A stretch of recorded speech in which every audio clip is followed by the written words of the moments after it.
بسم اللہ الرحمن الرحیم۔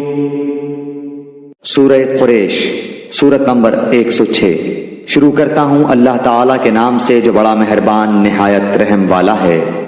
لإیلاف قریش، قریش کے مانوس کرنے کے لیے۔ ایلافہم رحلۃ الشتاء والصیف، یعنی انہیں جاڑے اور گرمی کے سفر سے مانوس کرنے کے لیے اس کے شکریے میں۔ فَلْيَعْبُدُوا رَبَّ هَذَا الْبَيْتِ، پس انہیں چاہیے کہ اسی گھر کے رب کی عبادت کرتے رہیں۔